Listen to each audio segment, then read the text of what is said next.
Okay, welcome everyone, and welcome to this panel session in Esports Integrated Conference (EIC). It's a conference made specifically for everyone that's interested in the business of esports.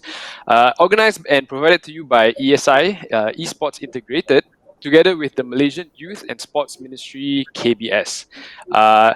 So, whether you are someone who's looking to make a career within the industry, a marketing professional looking to use esports, maybe you're in events, or maybe you could even be interested in forming your own esports organization. This is a conference for you, and we hope that you'll find it interesting, and we hope to see you every time we organize this conference in the future. So, my name is Sheng, and I'll be your panel moderator for this session. We are conducting this virtually, unfortunately, but hopefully we can all gather somewhere physically next year and have an on-ground event because I think it's quite exciting to actually meet new people within the industry and the business of esports, and also to learn what's happening in the industry. So, if you have any questions during this live session, don't please leave them in the comment section, and we will circle around to them at the end of this session, and then basically like one of our panelist members will actually answer them based on merits lah. If we do not manage to get to your question or topic, please don't worry. There will be a networking session available throughout the conference, and just go to your conference lobby and participate in the networking session that you want, and where you can actually ask one of our specialists any of your questions regarding the conference. Okay, good morning, guys, and also good evening to Bruno there. This session is titled Penetrating Esports with ROI in mind. So it's an exciting topic, and I think with me today is an even more exciting group of panel speakers. So today in this session, I have with me, I think in the screen below, hopefully, uh, this Adrian Gaffor, Group CEO of Esports Business Network. I also have Christopher Tock, from the Group CEO of Digitally.asia, and Bruno from Esports, from X Cloud Gaming and also DreamMax Esports. So I'll go first. My name is Sheng, and I actually helped found an esports organization called GeekFam. We're based here in Southeast Asia, Malaysia predominantly, and we have a wide array of business units, such as running professional teams, doing esports events for both brands and developers, and then we also do a bit of influencer marketing plus content creation. And in my experience, the term ROI actually really means different things depending on various different stakeholders that I face.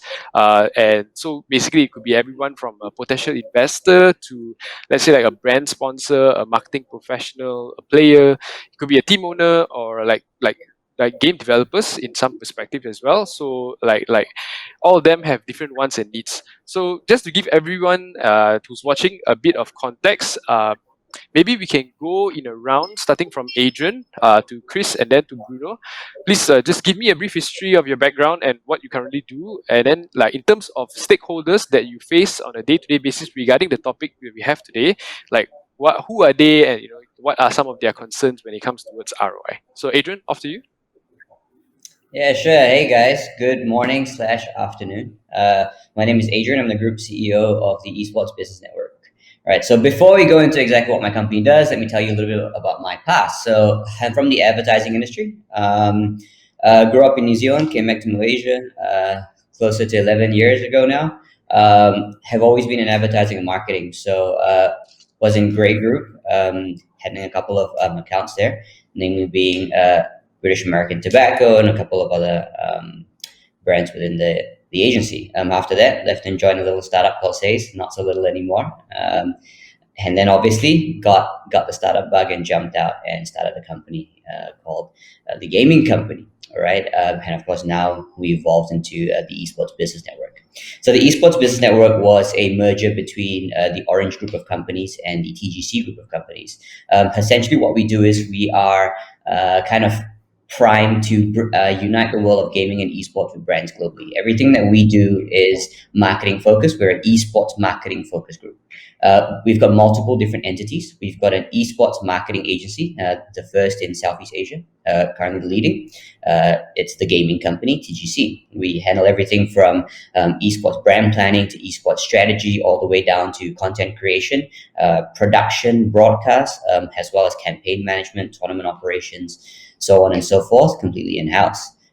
We have a company called Prime Life, which is a talent management agency.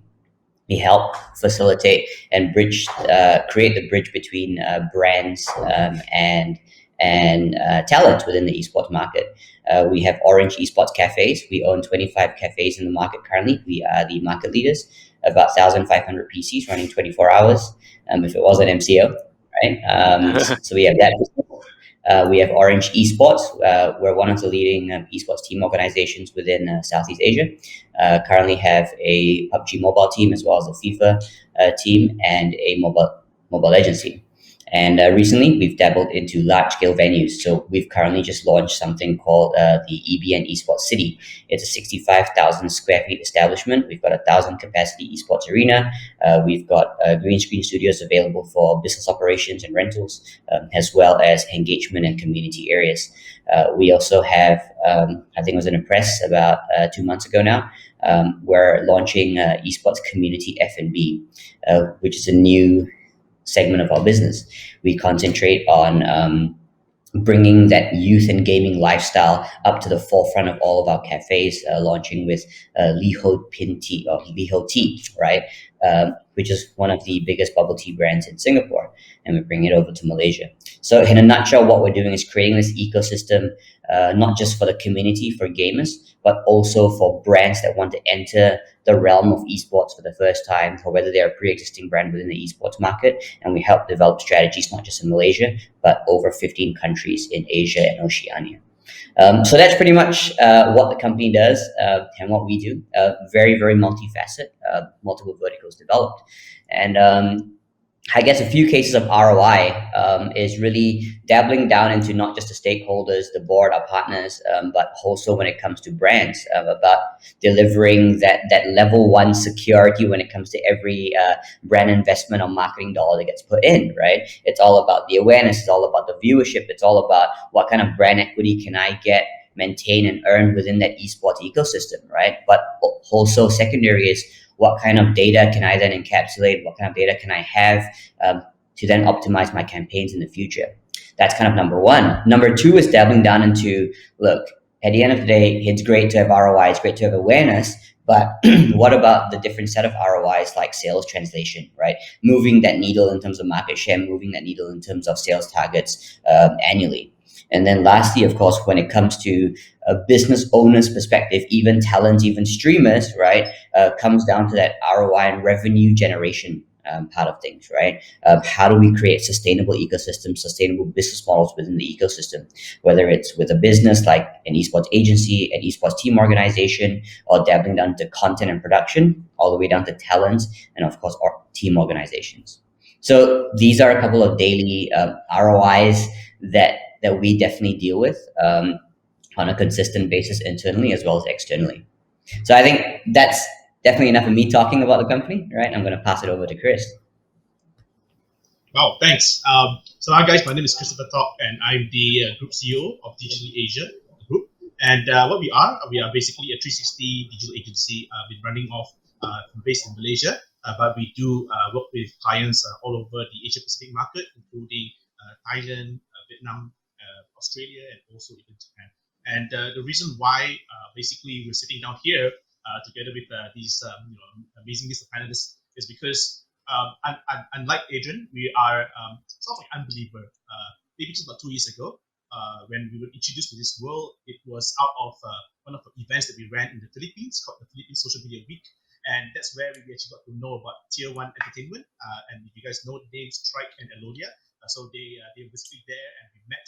And I think it was the first time that, I love gaming, guys. I love playing games, and I think a lot of you do as well. But to be able to go to a cafe and to see a battle happening right in front of our eyes, and have all these youths, cheering for each other, and to see the squad, the battling against each other in a very competitive nature, it was a really amazing experience. And literally, I know that actually in Malaysia, people like Adrian, people like Deep Pam, they were all doing the same thing, and I thought to myself, like, how do I get these masses, this amazing uptake in gaming, in involvement, even watching the tournament, displayed out in the online, right? Especially all these new games that are getting published by publishers like Tencent and the likes, right? So it's like, how do I get us from basically, I would say even a traditional digital marketing concept to a modern digital marketing concept that involves the esports ecosystem. So again, unlike the rest of my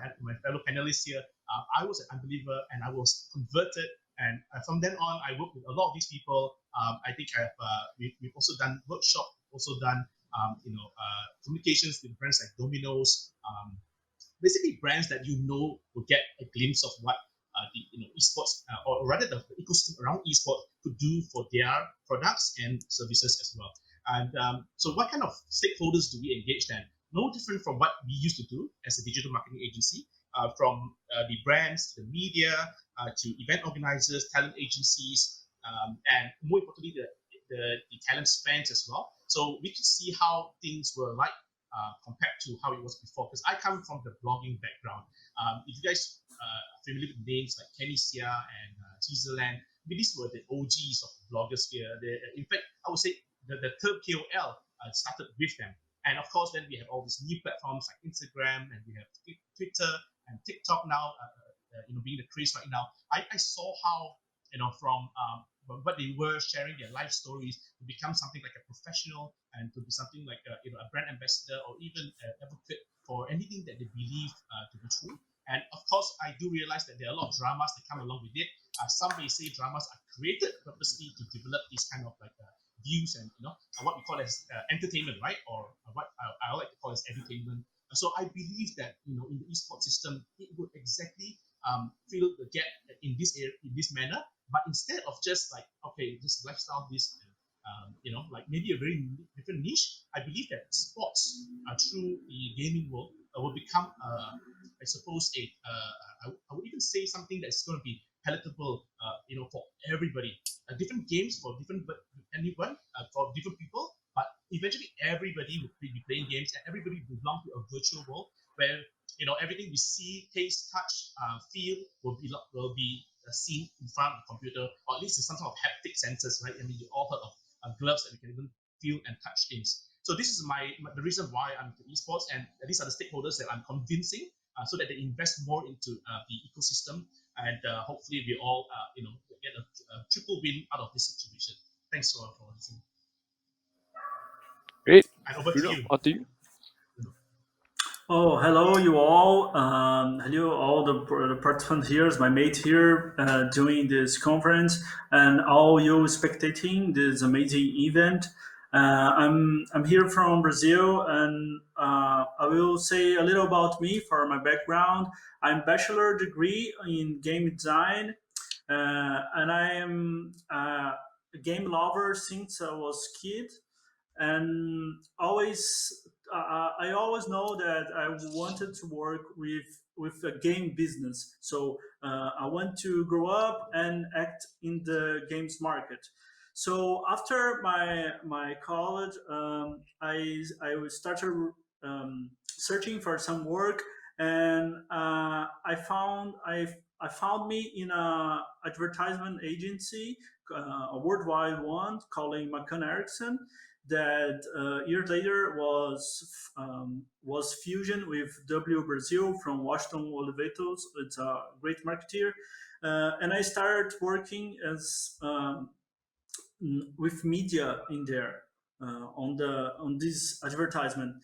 So I started studying about games and following up the game market and the esports scenario.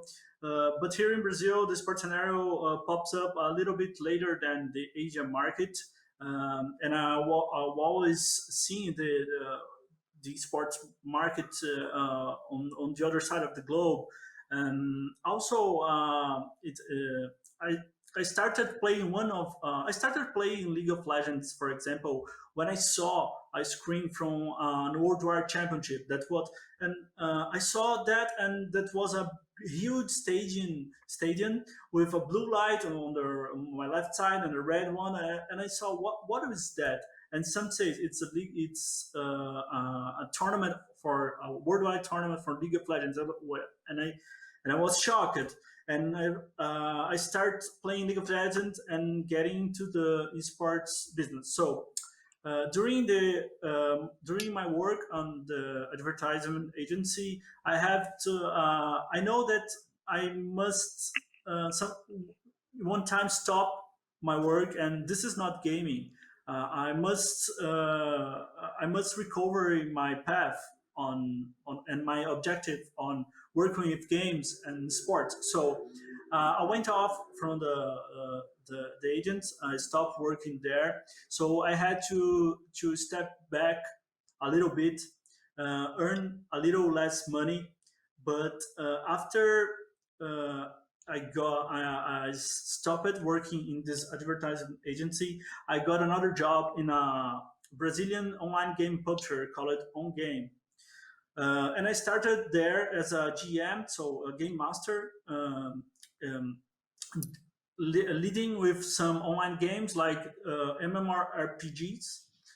And then there was a chance to go to the marketing department from this online game publisher. So I went to. I was a GM, and then another day I passed it to the marketing department, and I start working with one of the publishers' game. It's from Zepeto's Korean developer Zepeto's Point Blank. It is an FPS.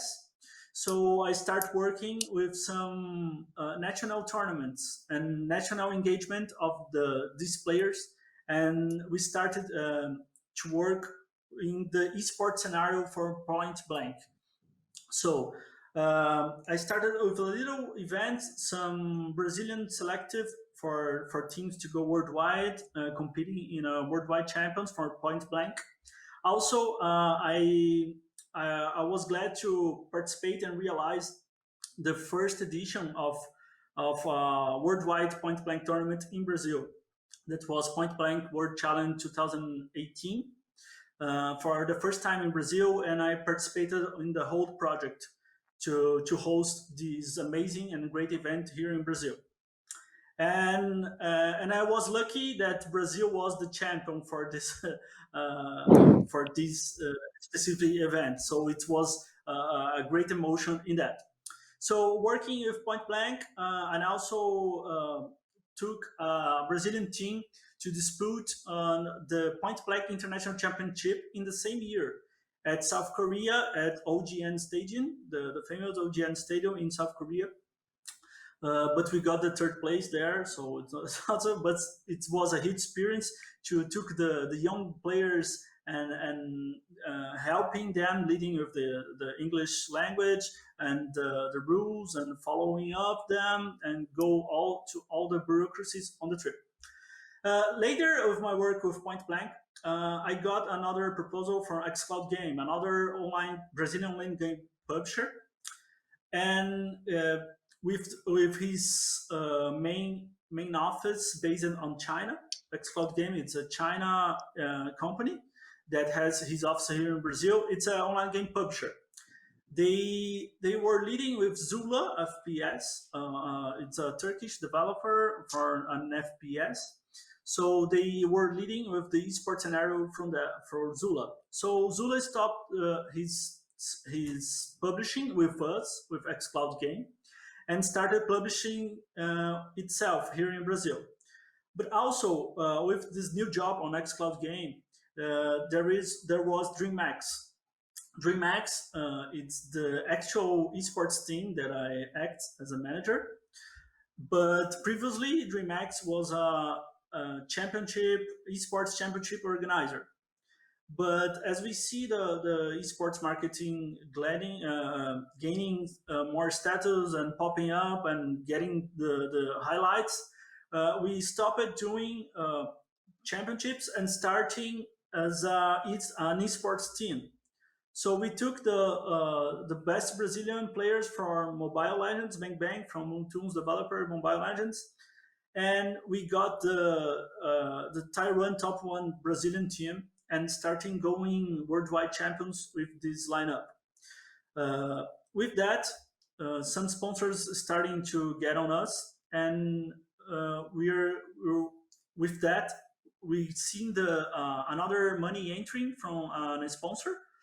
We started to plan for another object to expand the team from DreamMax.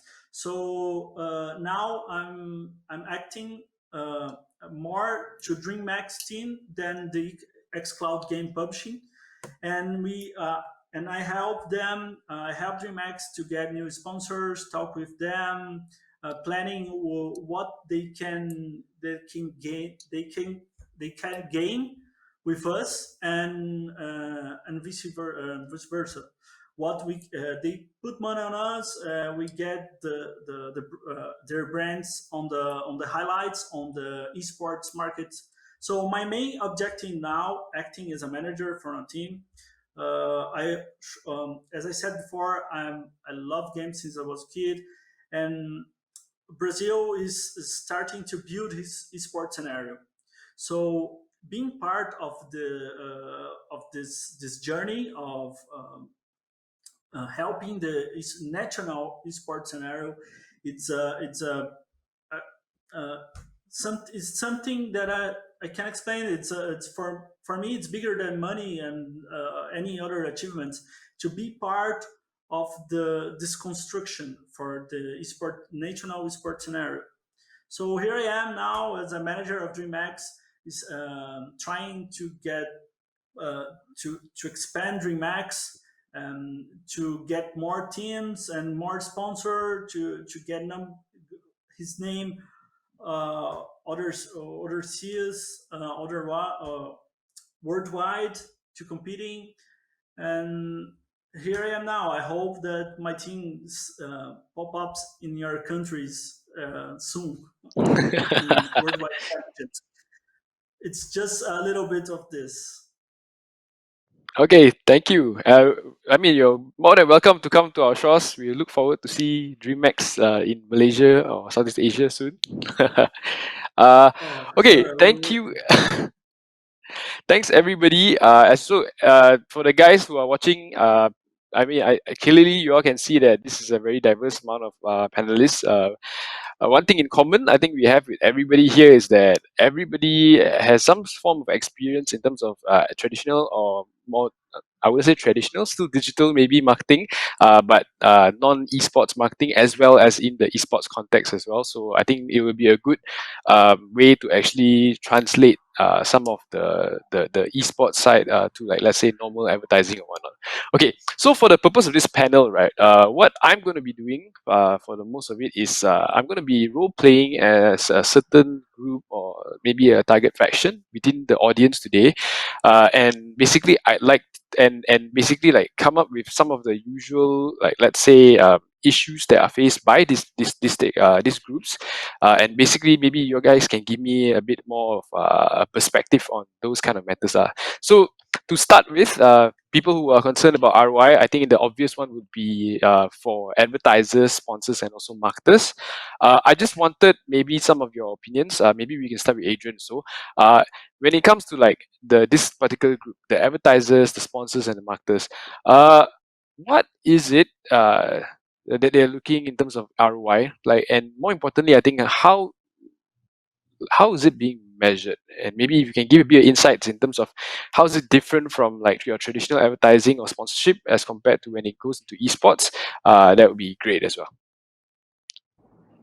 Yeah, I think in terms of brand related ROIs, I think we always divide it into three different categories, right? Category A is everything to do with the awareness, the viewership, the kind of brand entry of things. How does a user perceive, or how does a viewer or an esports community member perceive that brand when they're entering the market or when they're in the market, right? So it's all about viewership, it's all about awareness. Then we go into category B, which is really about, look, there needs to be some sort of tangible ROIs that that drive away from viewership, that drive away from awareness, that's when we really tap into sales, revenue, whether it's product or whether it's a service, right? Lead generation, right? All the way down to developing that sense of brand equity and brand trust in the market, right? And then of course category 3 or category C, which is really all about what's the sustenance to this whole brand entry, what's the sustenance to the campaign, what is the continuation strategy, right? Going in with a big bang is always fantastic, it's always a big buzz, but then how do you sustain what you've built in the market for the future, right? So we always divide it into these three categories. How we measure everything, of course, and the core difference between traditional advertising and media channels versus digital media channels versus esports media channels, right, is that often and not within esports, you'll find a very high rate of engagement. You find a very high rate of activity going on, right? And the key to note is that esports campaigns are a lot more measurable by nature, right? Because you have direct interaction, you have live interaction, you have social media interaction, which is that so-called limited space of where digital media sits right now, right? You can get that conversion ROI, you can get that cost per view, you can get that cost per lead and these kind of things. But when you go into the esports space, that becomes more apparent and that's more rapid in a sense, right? So that's generally how we kind of track campaigns that we do in terms of brand awareness, in terms of brand viewership, right? Anywhere from live stream viewership down to campaign metrics, number of reach, right? Number of eyeballs, of course, number of unique visits, I think is a very key thing to note when it comes to live streams. And one core metric that I think is quite new within the market, not esports, but general media landscape, is peak concurrent viewers. I think that obviously drives up that level of brand engagement that any brand can have in the market, right? Having more people look at your brand for a longer period of time definitely is more beneficial. So that's kind of part A to it, right? Part B to it, and this links back to, of course, category B, which is that revenue side of things, that sales of that product service, right, is really about how do we then get lead generation numbers up? What kind of core engagements can we do within the community to get signups, to get revenue translation, to get sales? When you talk about endemic brands like Logitech or Razors, how do we put more products in hands, right? If it's a more mass market product like beverages and FMCG brands, how do we then get these SKUs into the hands of local consumers or regional consumers? So that's another measurable outcome, and these are all things that are achievable within the esports realm, because you can track every step of the way. You can track participation, you can get a lot of data, you can then optimize your campaign with that data, right? Whether it's geographical, whether it's psychographical, doesn't really matter at that point in time. It just depends how you want to style your campaign, whether it's ROI based in terms of awareness and reach, or whether it is sales KPI driven.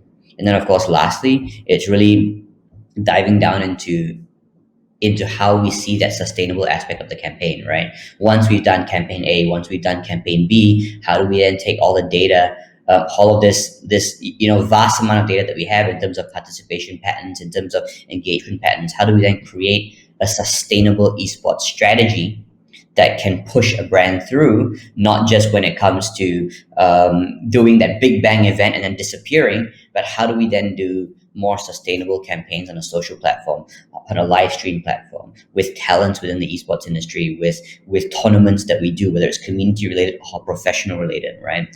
Targeting that, we call it the esports consumer, right? Whether it's that grassroots level on the bottom, which is probably that 98%, right?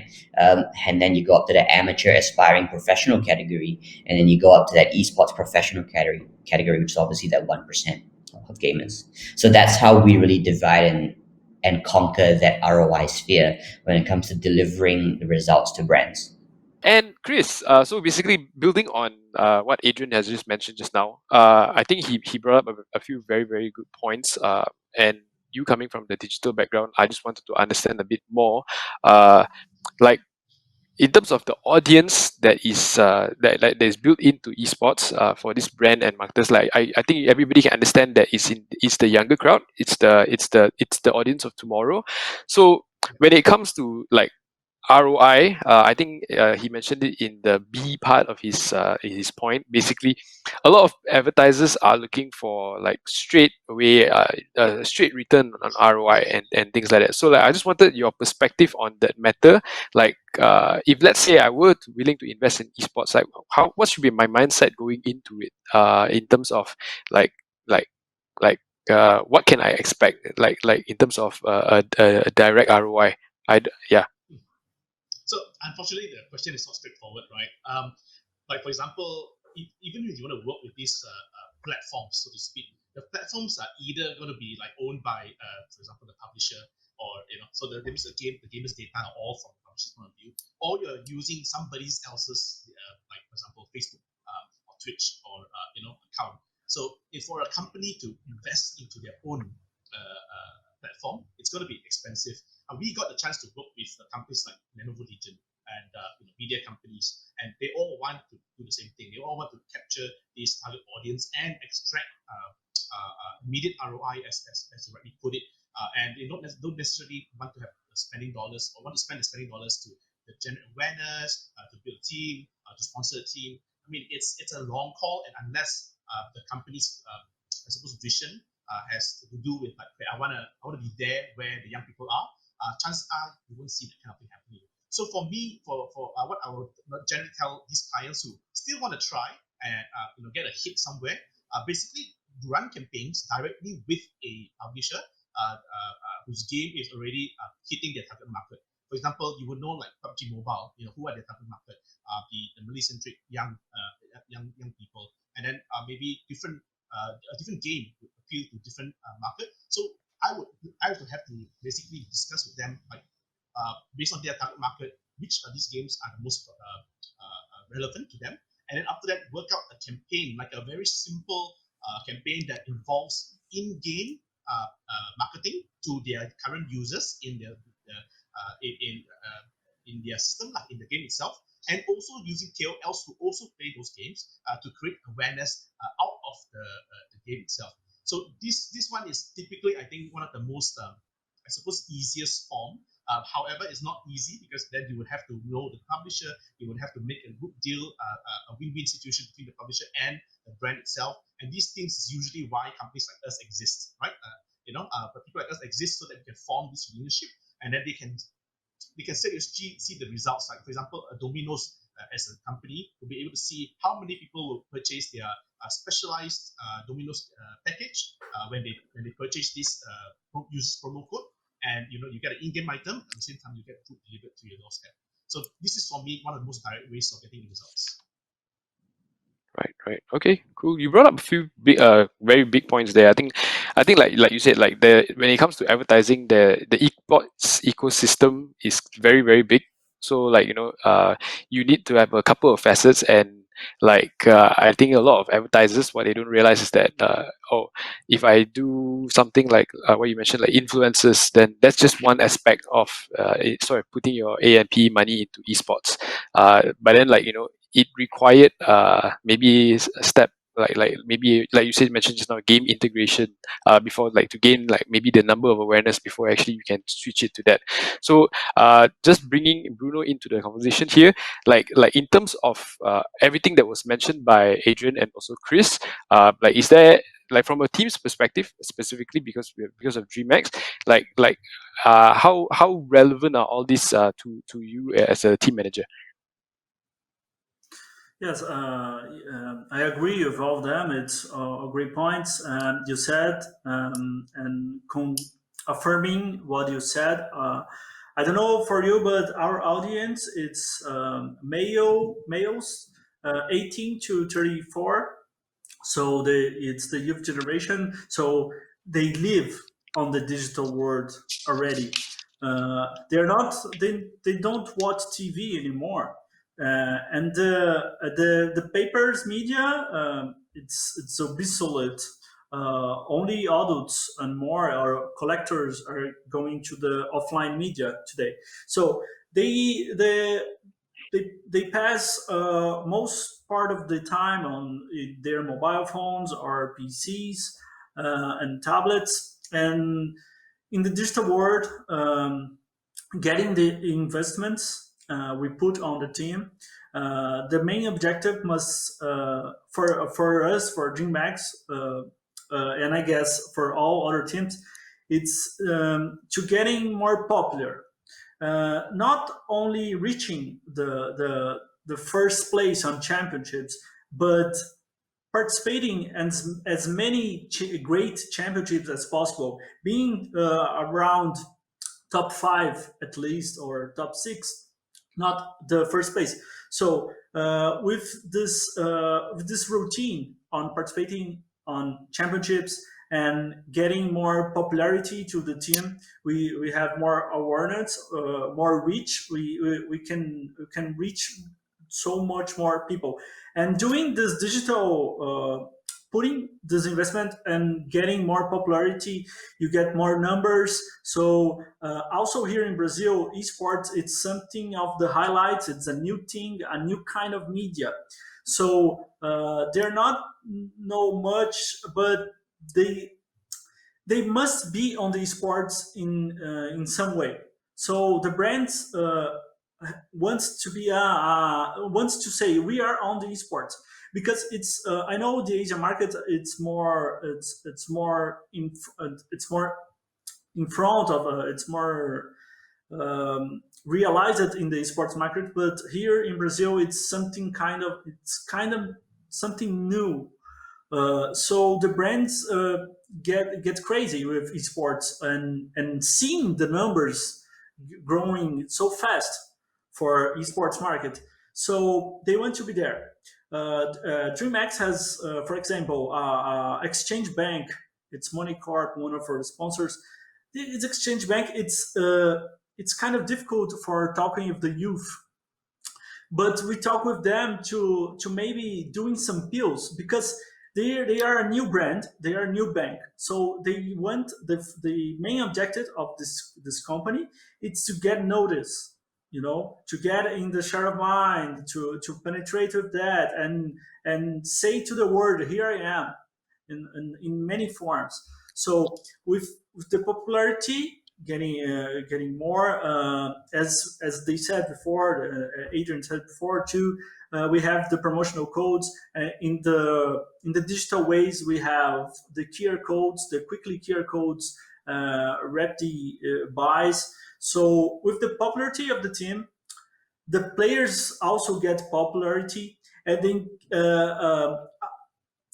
not only playing professionally the game, getting its salary, but they do content too. So in the content, we have more a great example of media. So in the overlay of the streamers, we can put some QR codes of the discounts, and directly follow the numbers of the sale directly for them. Maybe you can speak with the brand that pass some percentage of this revenue for the directly for the player, not for the team. You can handle with the investments in many ways, but to get the ROI, I guess for us, there's a new team, this fresh new starting to expand. We get the investment from our sponsors. We put all of them to the team. No.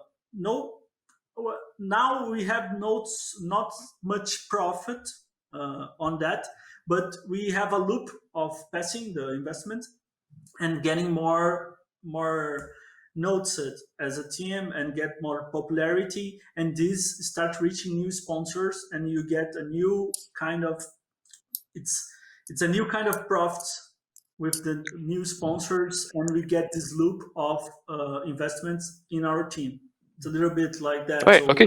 trying to reach popularity. Shane, can I just add on top of that? Because I think I have to bring up something quite interesting. So even us as a company, right? We believe so much in in esports, and we want to make sure that we put money where it is, right? So just Fam has recently been up on the upward trend. They've been winning the Wild tournaments. They've been winning the PUBG tournaments. So we decided to invest for 1 year, and we're going to work with them to develop creative works, videos, and all kinds of other marketing campaigns that then we can showcase to other clients to say like this is the kind of visibility you can add to whatever you do and to get the results that you want. So if you don't mind, you can see that there's a Digitally Asia logo and it's on the sleeve on the jersey that he's wearing right now. So it's things like that I totally believe that we have to invest in these things in order to get the word out there.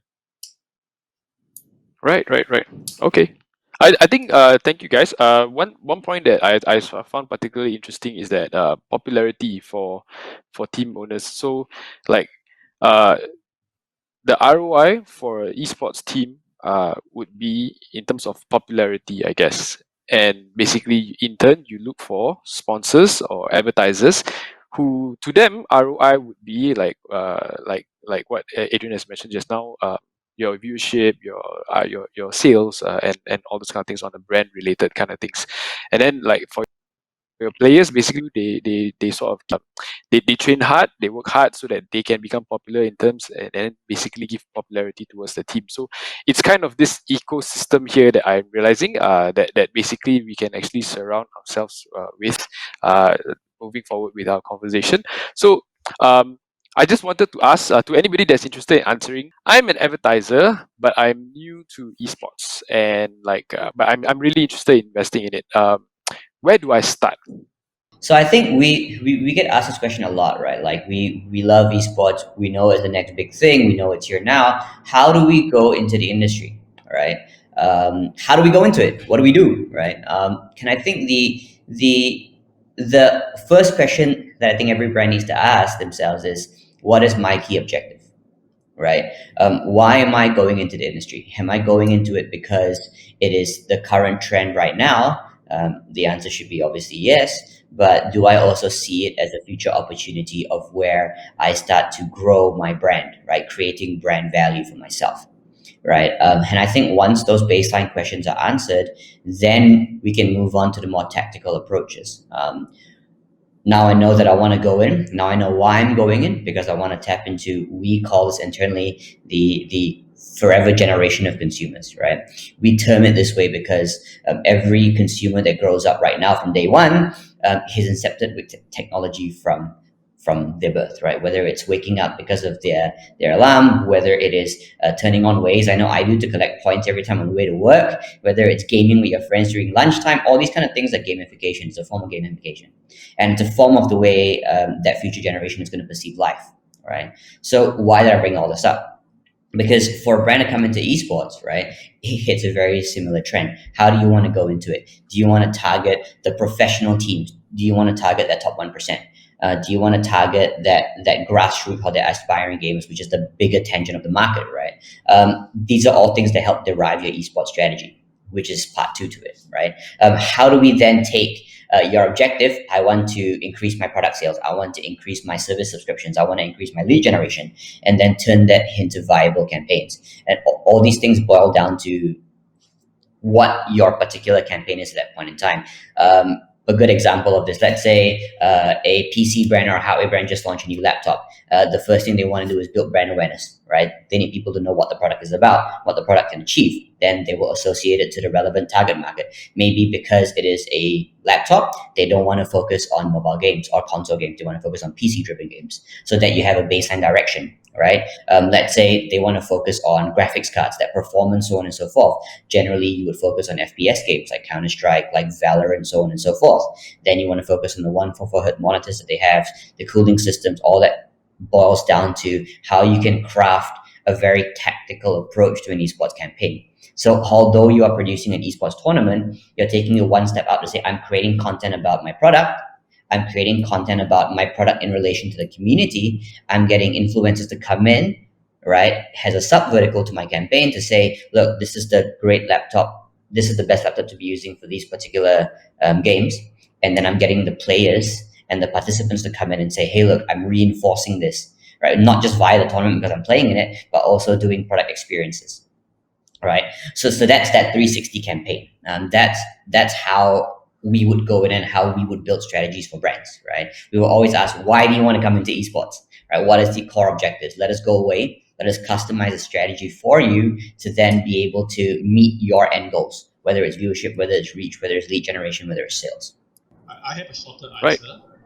Hire an internal consultant or get an agency, because if you don't know what you're doing, you're likely not going to create the first successful campaign, and then you say like, oh no, it's not for me. But actually, you just didn't execute it correctly. So I think when it comes down to like the term ROI, so return on investment, right? Two main factors there. How much in terms of the initial investment should be, and how long, right? So just now you mentioned a few things, like let's say your own tournament, or maybe like even just sponsoring the team.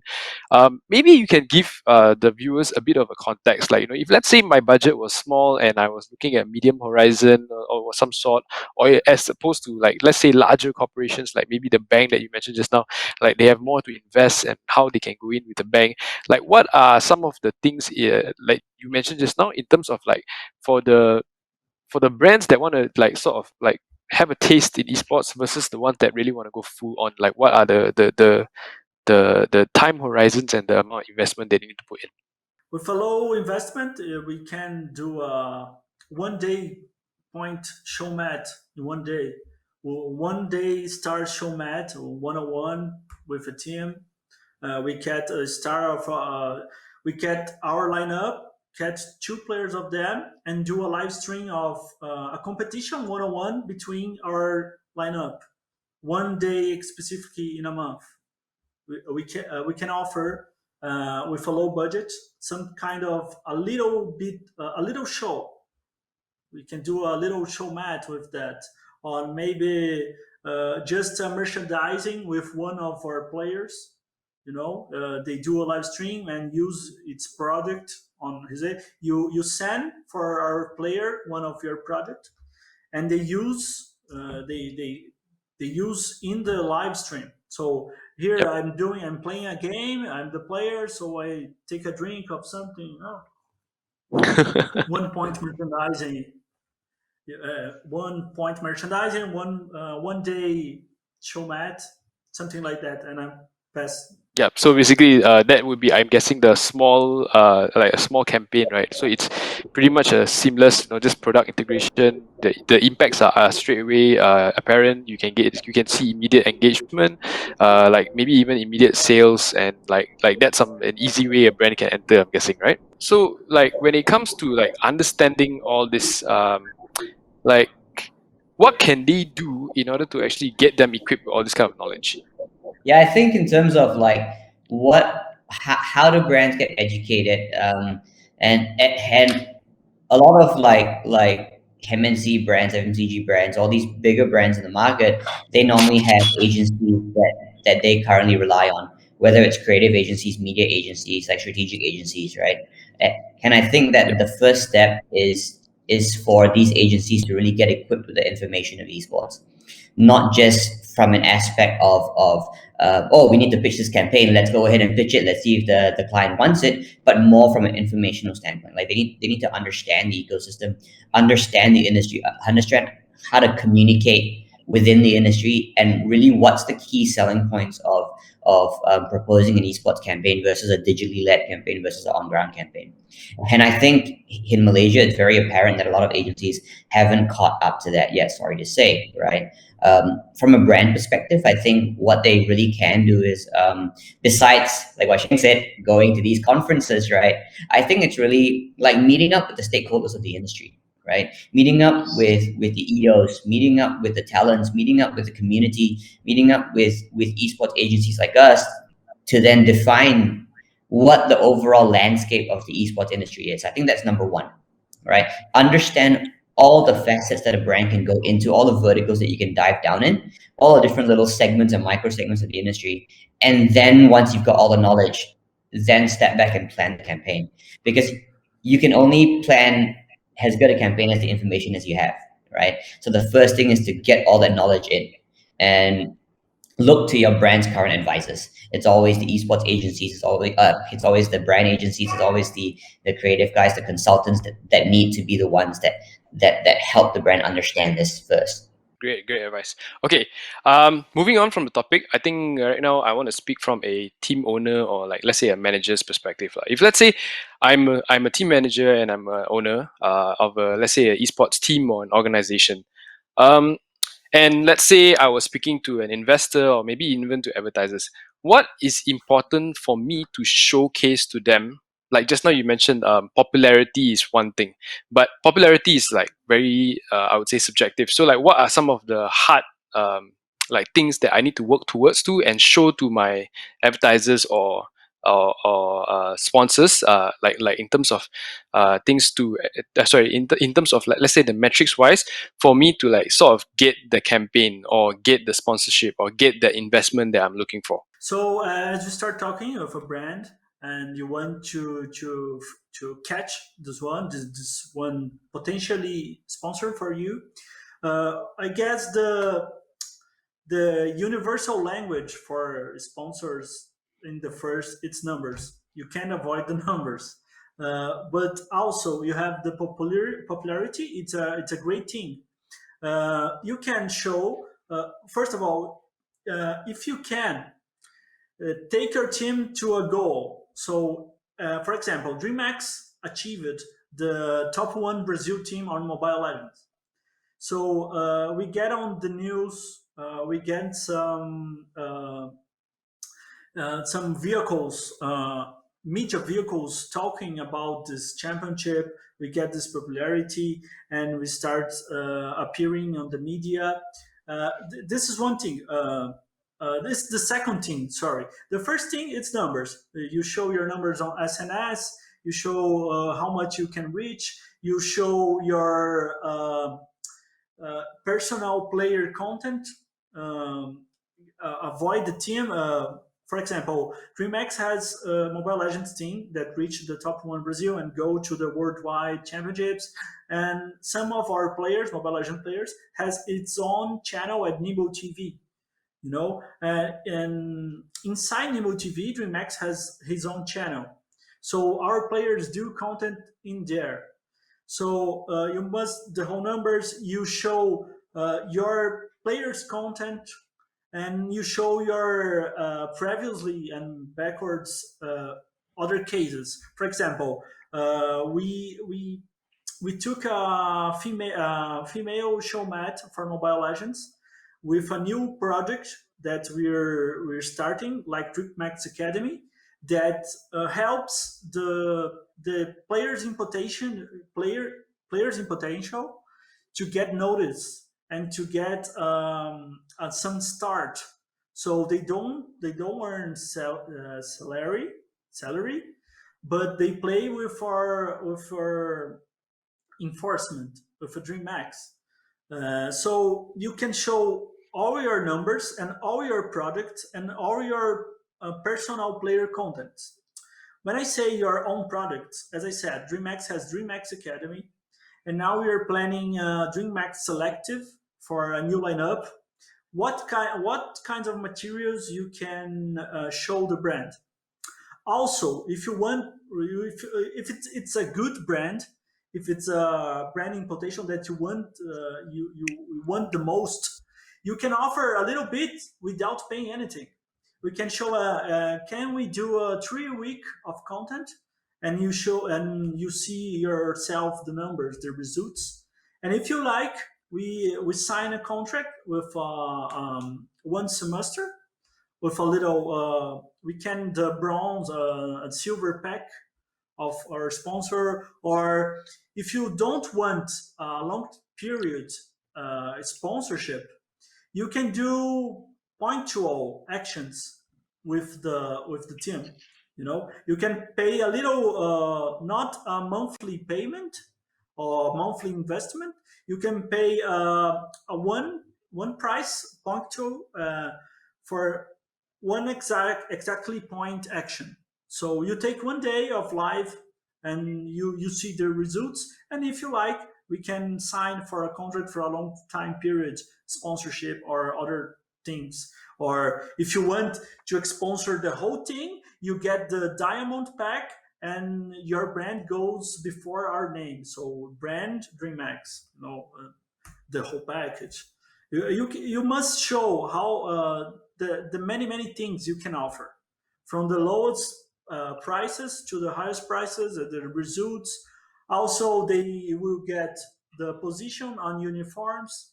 If they pay for a package, For more they pay, more visibility on the uniform, and the uniform sells itself for the community, for the ones who cheer for us. So they will put the uniform. Maybe they went to the store and go. You're reaching another visibility. You can count, but people walking with the uniform, it's another kind of visibility. You can measure it exactly like digital one, but it's another kind. But I guess it's talking, showing numbers, showing possibilities, and maybe offering something free for a little taste. So Adrian and Chris, I mean, like, I'm pretty sure like you'd be happy to work with somebody like a Bruno. But I mean, like, from your experience of working with teams, like, is there anything that that they are lacking in terms of like some of the key things that are lacking that maybe Bruno missed out that you want to highlight or anything? I think two words come up to mind, which is why it takes quite long for a brand to want to, invest into an esports team. The first thing is professionalism. Um, like I think typically because most of the organizations are very young, they're not run properly or managed properly, and it's not through their own fault. I mean, even entrepreneurs like ourselves, we fall short when it comes to business planning because we don't have any coaching that's made just for us. So I think there is a missing gap here of like how do you run an organization professionally, in which case then you can deliver the results as per promised.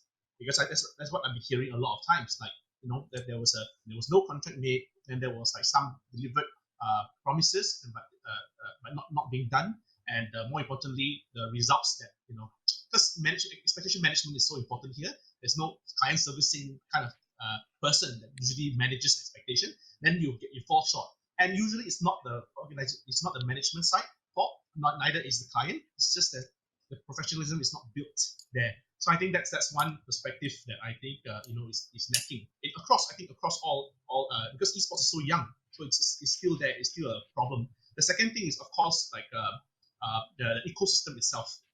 It's not fostered strong enough.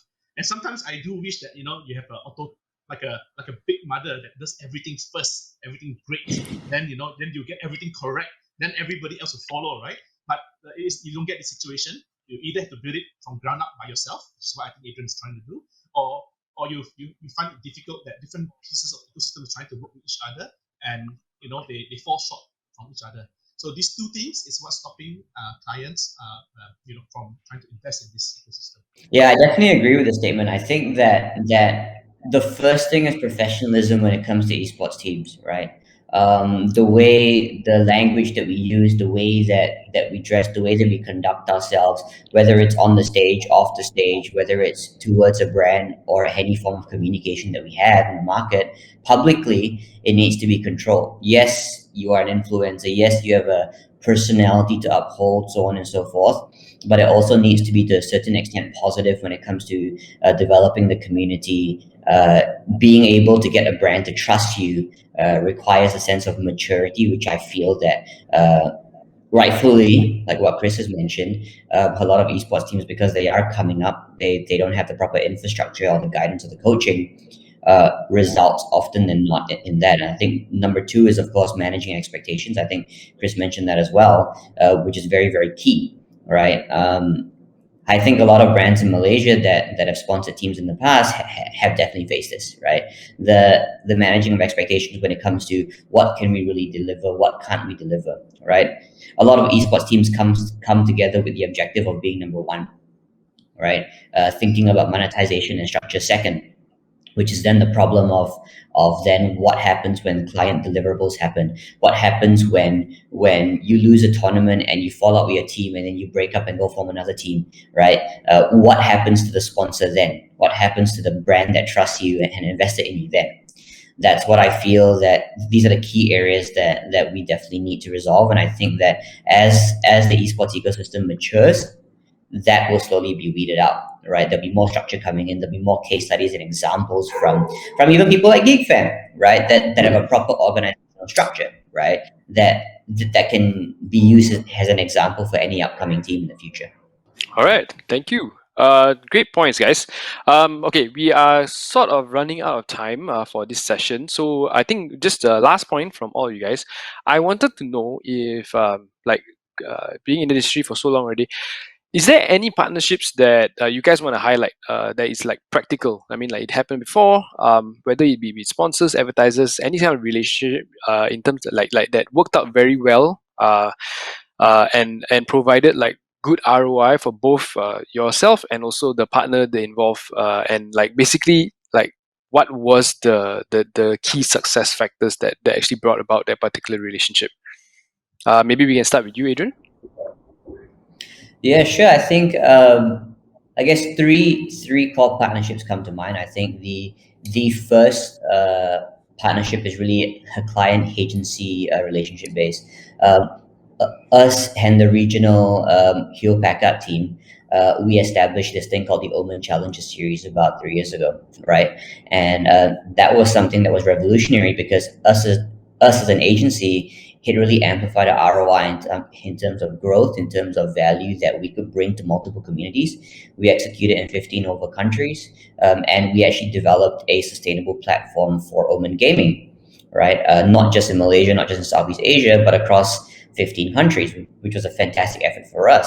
On the brand side, in terms of ROI, we reached about 20 to 25 million unique views every year for the campaign because of the vast scale of the reach, right?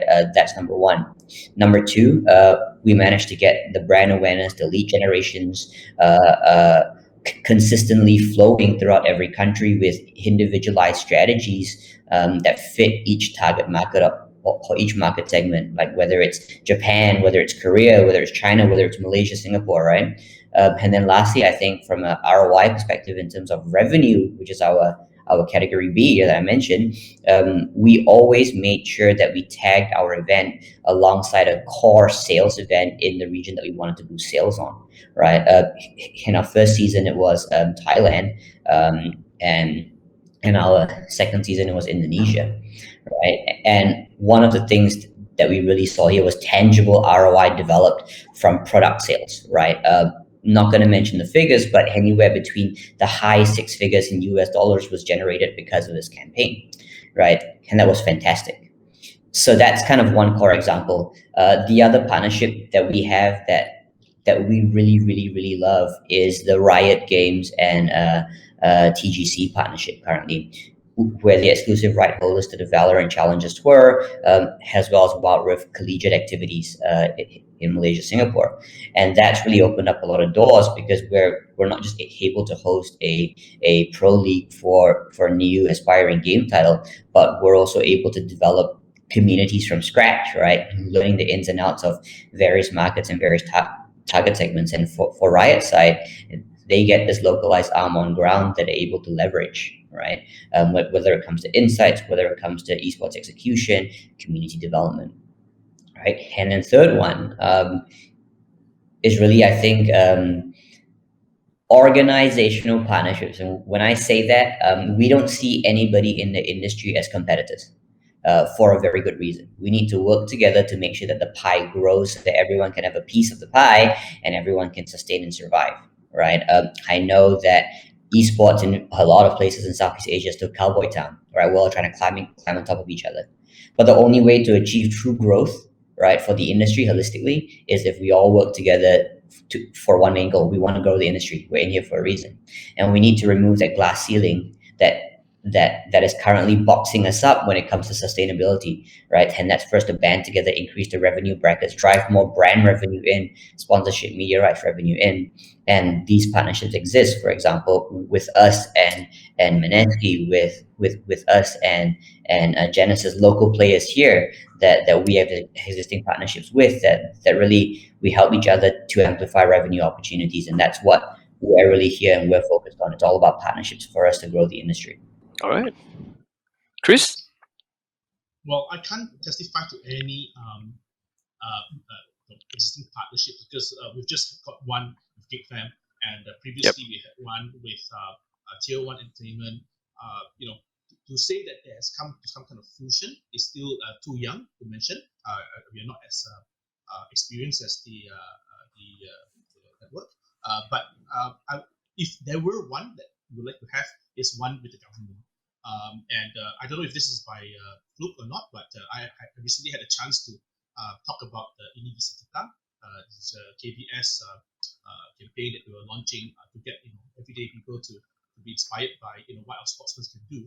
And one of the things that I've mentioned is basically to glorify more of our athletes. And I think this partnership with the government will be able to help us to provide more coaching experience, for example, PR coaching, business coaching. Just like how as startups, we get all this Cradle Fund, coaching opportunities given to us, fully sponsored by the government with some clear KPIs. I would like to see that happening, because esports is an industry, it's a growing economy, it's a growing interest, especially being part of SEA Games, being part of the Olympics. I think this would be something that I would love to see, and if done properly, I think we have so much potential to achieve. Nice. Okay, Bruno, any particular partnerships that you want to highlight in terms of like the success, mainly like what kind of ROIs were actually delivered? Sure. I don't have much of our ROI results to share Yep. because DreamMax is a brand new team. But I can highlight three partnerships and sponsors that we have. First of all, it's Nemo TV that it's our partner sponsorship that help us with the inside channel of the platform of Nemo platform that helps DreamMax to expand its popularity. Also, we offer on the other side our professional players, and we are trying to build a new kind of DreamMax product powered by Nemo 2. That it's a Dreamcaster, and you go to the DreamMax site and you can subscribe for trying to get a Nemo TV good contract.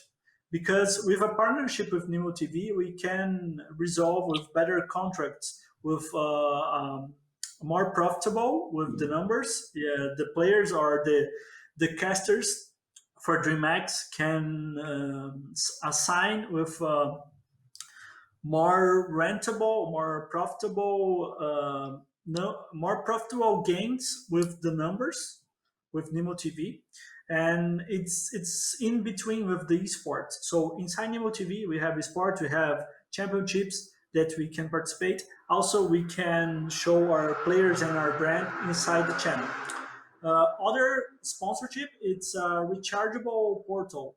It's a recharging portal, like it's Mile One, and so the players can get this. It's diamonds for Free Fire, can recharge its own games inside, and with this partnership, we can promote them. Also, we can get some codes of discounts with them, so it's a good in between too. It's a good both parts earnings with this recharge. And also the recently sponsorship Money Corp. It's a money exchange bank that they are brand new and here in Brazil, and they are trying to get in more and more in popularity. And we are a brand new team in a brand new expandable market like esports. That's growing market.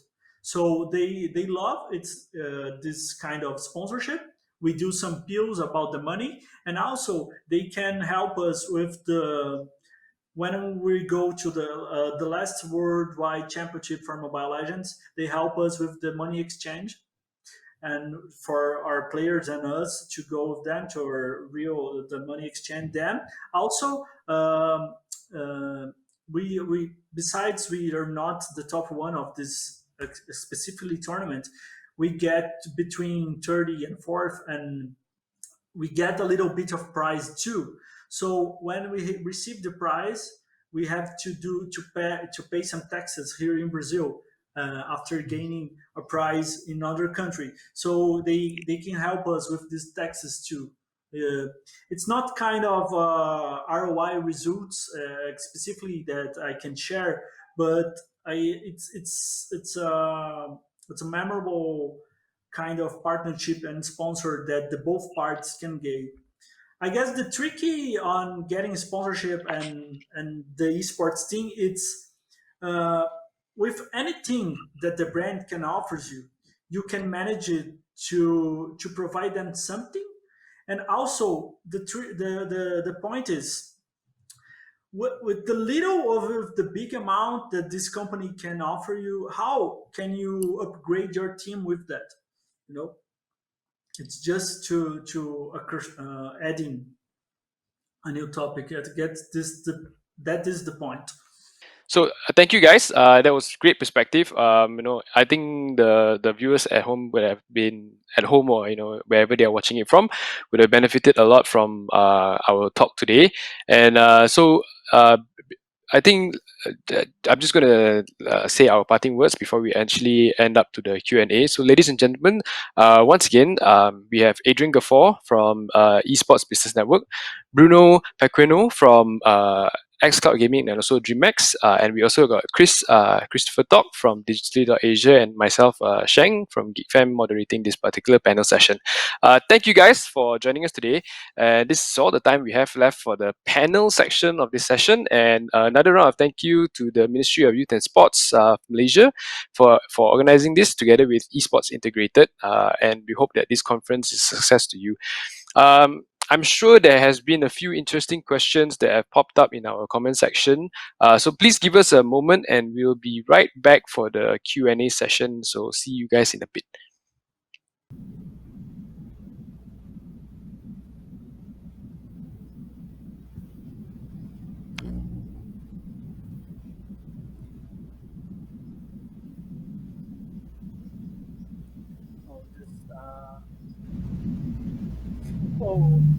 Some tips for beginners investments. I guess it's trying to do something small actions first and collecting the numbers and try testing some things. Testing with a little bit 3 weeks of an investment and see if you get the return, and try and do a benchmarking with other brands, try seeing what they are doing with the sports market, and try to either in them or maybe trying something new. But I guess transparent talking with the team or with the organization, and trying to plan in forehand what you can do.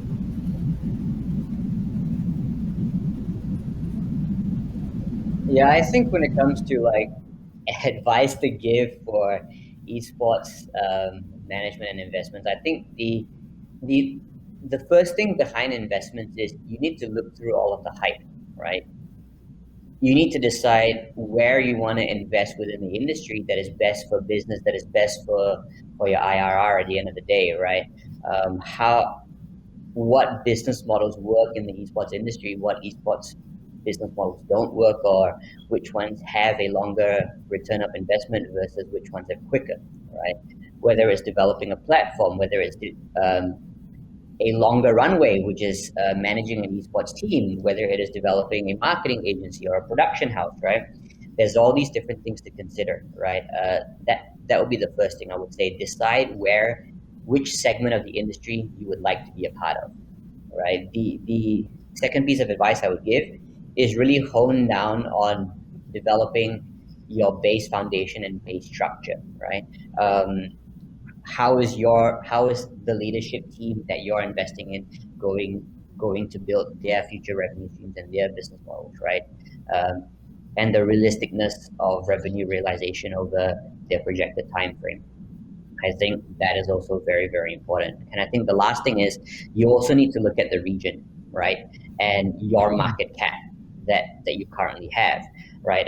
Investing in Malaysia versus investing in Southeast Asia, these are two very different numbers that can garner very different ROIs, right? But the initial investment in might be almost the same, right? So then you got to look at opportunities of market amplification. Where do you really want to invest in, right? To garner what your goals are. Is it to be the most well known in terms of brand awareness, or is it in terms of the revenue that you want to generate? What is the exit strategies behind that? I think these are all the things that you need to consider before even going into that first level of investment.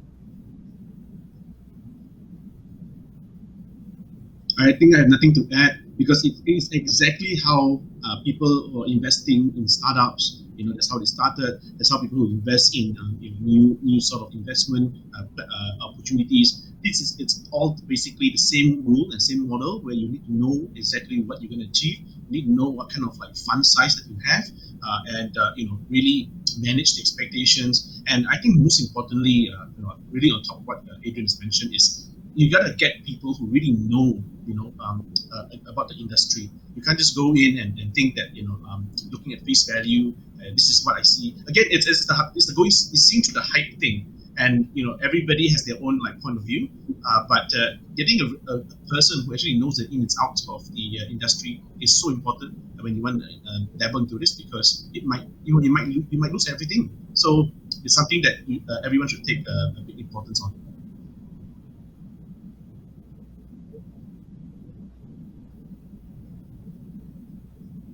Yay, Bruno. Oh, hello. I'm reading the question. Just a second. Oh, yes.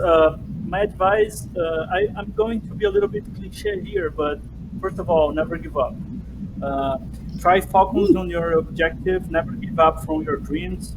And starting, don't be afraid to do a back step if you need. If you're working with something that you don't like, maybe if you can, try to separate a little bit of time to study on the esports market scenario, engage with the games, play the games, be with the community. Try going to small championships from your neighborhood. Try living every detail of the sports, and never you have to start pushing to the wall if you need, but never give up. If you always be on the rail of your objective, you can pass from some bad times. On the scenarios must be difficult, but you must be persistent. Every time trying to study, try to see new things that you maybe you can try, getting new ideas for the sports.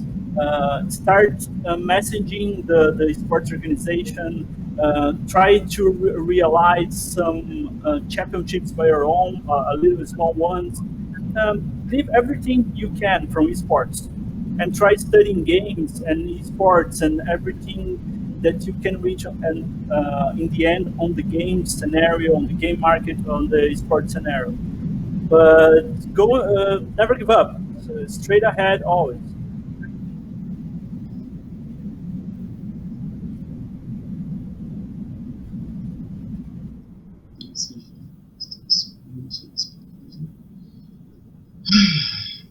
I think Adrian would be a better person to answer, but I'll just give some of my input. Um, I, I mean, the reason how I got into esports in the first place is because I went to the Philippines. I attended, I gave an award to one of the esports players, a well-known player there, and I got to know Tier One Entertainment, and like really studied the whole scene there and said, wow, this is really something that's actually growing in our own country and in our own region. Again, actually, I don't think it's much different from the earlier answers, right? You got to look at the market cap, market on the industry itself. You got to see how fast it's growing. You got to see how big it's going to get. You got to compare yourself with other players. Like if you want to go in big, then you got to know that you got to fundraise at this amount, right? You can't just like think that I just raise half big here and half big there, and I'll get somewhere. It's something that it's going to be big, and you need to go in fast, and you need to go in with your eyes wide open. But yeah, I mean, Adrian, I think you got more to add. Yeah, man. I think when it comes to like the whole talk about foreign investors, will they invest in Malaysia? I think the first thing we need to take note is that in terms of general population size, Malaysia is one of the smallest regions in Southeast Asia, right? So it might not be the best thing for foreign investors to come into Malaysia, although I do see a lot of potential with the talent that we have here and the businesses that we have here, and I'm one of the business owners here as well, right? But I think it's about the larger strategy. For a foreign investor to invest into a Malaysian company, I think the Malaysian company needs to look at crossing borders, right? Needs to look, if the Malaysian company wants to expand across Southeast Asia, their general increase in revenue is already exponential. Their vision and their missions are definitely going to be inclined to that revenue growth, right? So I think certain key criteria, just to answer the question, right, that they'll be looking at, I think it's a lot to do with the roadmap plan that you guys have. Are you guys going to be centralized in Malaysia and doing Malaysian business only? Or are you guys focused in Southeast Asia, or even potentially a global vision? Right, Malaysia is generally one of the most perfect places to set up camp and set up base in Southeast Asia to grow, because it's conveniently located, 4 hours distance maximum away from every country within the region, right? And it also and it's also very close to Singapore, which makes it a good hub to base all of your centralized operations here. So I think these are the few key criteria that investors will be looking at. Number one is the vision of the company, right? Number two, is your company geared up for Southeast Asia or Asia expansion? Yeah, and then lastly, I think it's really to do with which aspect of the industry you are going in, and does the Malaysian climate really serve as that fertilizer to help the company grow, right? And then of course, when it comes to investor mindsets, I think they would say, hey, look, me investing in a company with the same vision in Singapore versus the same company, same vision, the same leadership team, quality in Malaysia or Singapore, of course, Malaysia is going to be that more cost-efficient option for an investor, right?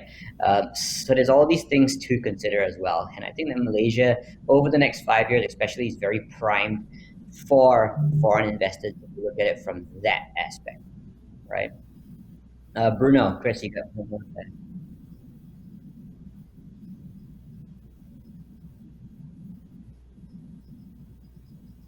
What's the question? Sorry. Okay. Final words. Okay. I want to say thank you all. I'm really glad for the invite to participate on this amazing event. To be participating at the Malaysian event, it's so rewarding for me, and I hope we can maybe meet with you all in a great worldwide event someday. And thank you for the audience for watching these panels from the whole event. And thanks kindly for the specific question for me. It's good to know that more people it's running the same ways and sharing the same dreams of all of us, I guess. And uh, and never give up from sports, and we see at the Olympics. Yeah.